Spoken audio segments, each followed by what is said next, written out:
How? February 8th, 2001.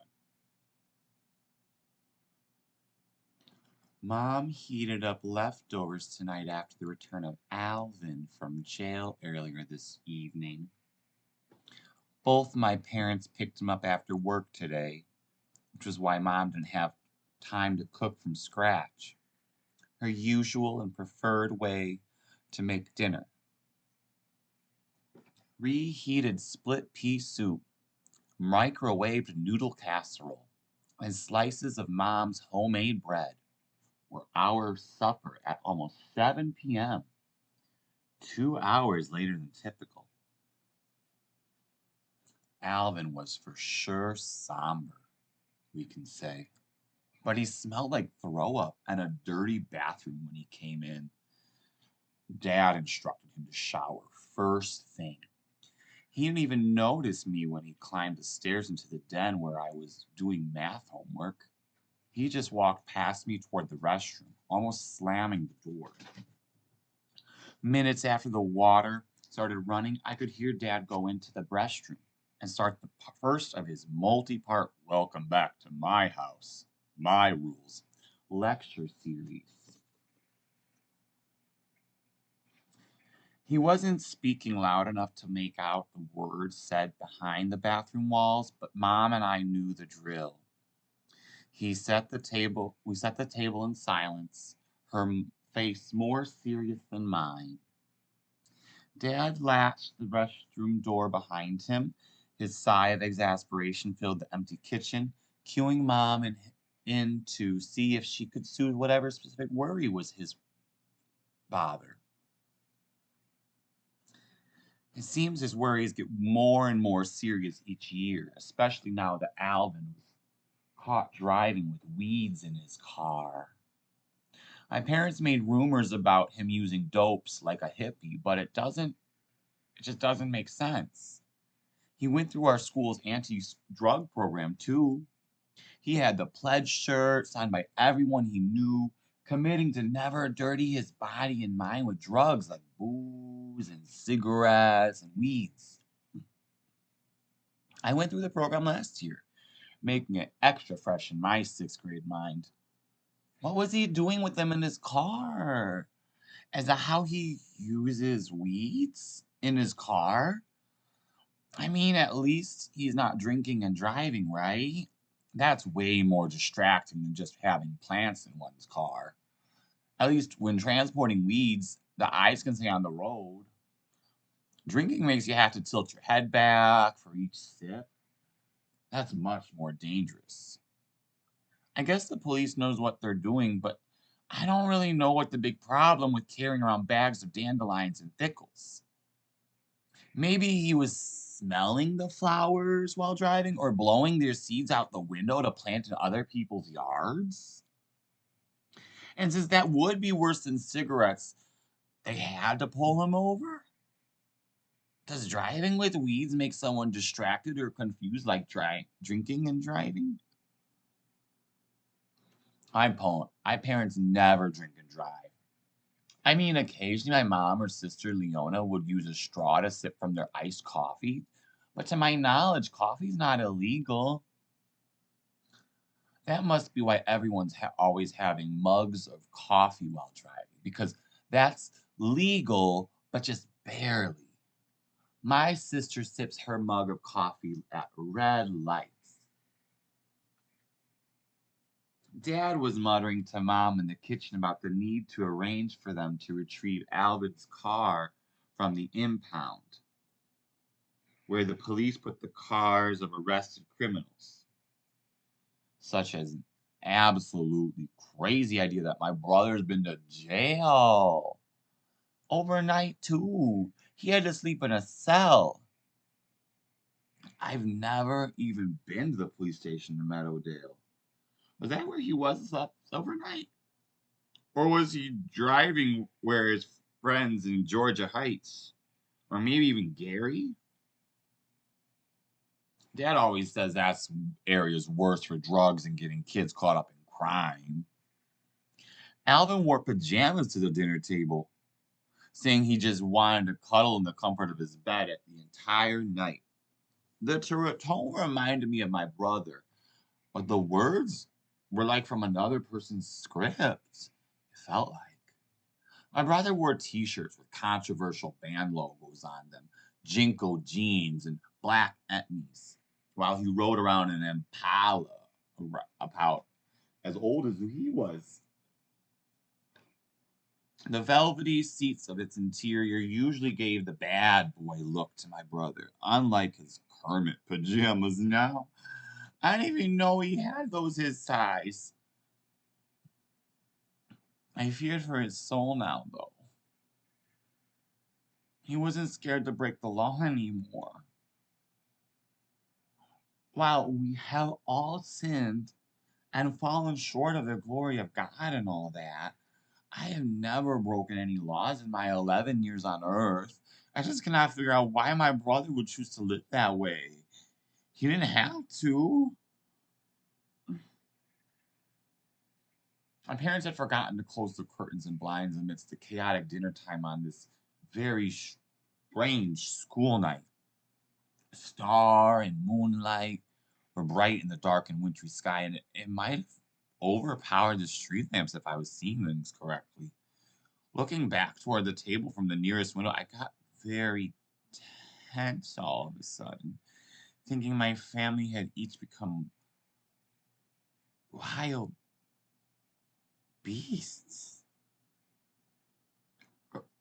Were my eyes playing tricks on me?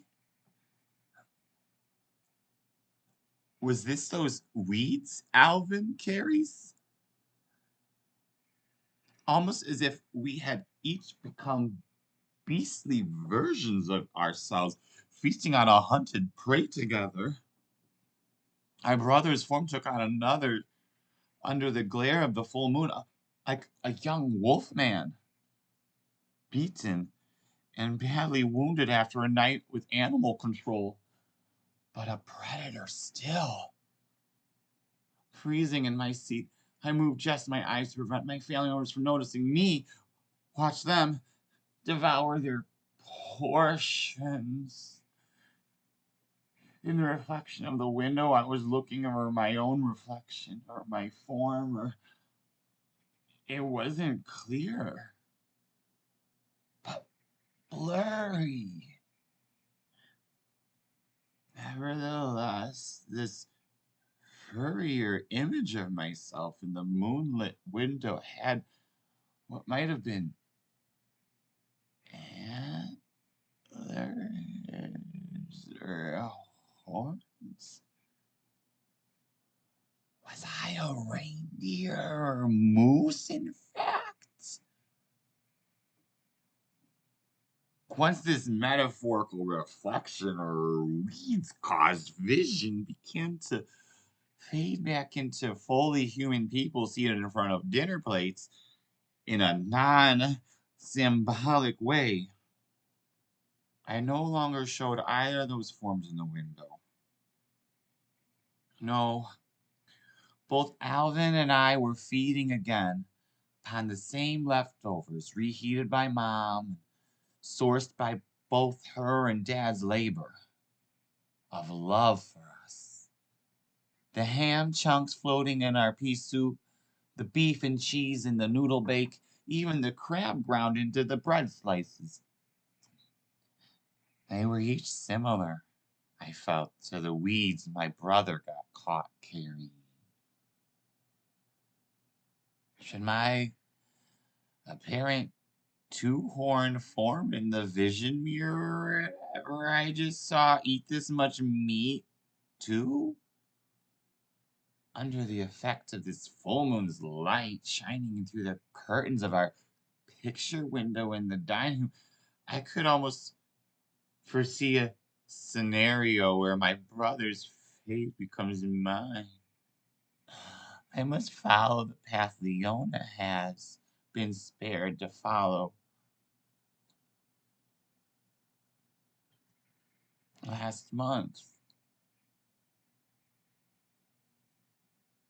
during the car accident, what a miracle and all the way at Utah Missionary College. Besides, she's been such a better example for me to learn from than Alvin, who was speechlessly cramming voodoo in his mouth. He volunteered to finish mine when I declared I had lost my appetite.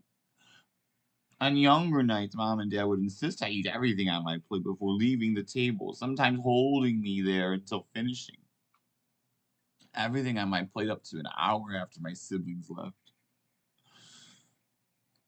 If you think you had enough to eat, please clear your plate and put it in the sink for me to wash. But the kitchen is closed for the night. For the rest of the night, you don't come back later asking for me to eat, Shaylin. My mom sounded sad as she said these, looking toward her plate, not me. The second portion to my dad's lecture was about to start, as made clear when he sat back and swigged his bottle. Mom nodded toward me without eye contact, providing the approval from leaving the dinner table. Mom didn't even care that I handed my plate to Alvin to finish instead of walking it to the kitchen sink. It probably provided him the nourishment to withstand what was going to be another spout of strong statements from Dad, mainly. Topics Dad discussed, which I heard from the other side of the house, concerned how much Alvin shows his love for Mom, Alvin's level of gratitude for the fruits of Mom's and Dad's labor, Alvin living in their house, so his room is theirs actually, as is now what's in his stomach after the night in penitentiary. Proceeding into my bedroom and pushing the door up against the bookshelf. This was the most privacy available to me in their house. Besides the bathroom maybe allowing some privacy while Dad's not home, my bedroom is my best retreat from my apparent family of beasts.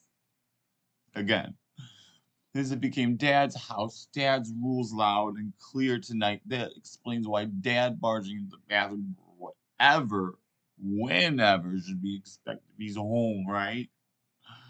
It was so annoying too. If he went into the bathroom while we were showering, because he would use the toilet and I'll flush it. Just to save the water pressure. Ugh. This just meant we had to flush it for him after we got out of the shower. Gross.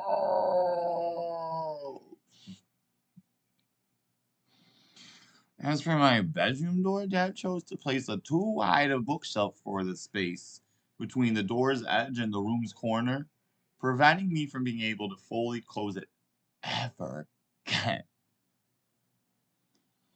This new bookshelf was placed to block my bedroom door after Leona's car accident, since my mother was worried about my sad thoughts when I am alone in my room at night.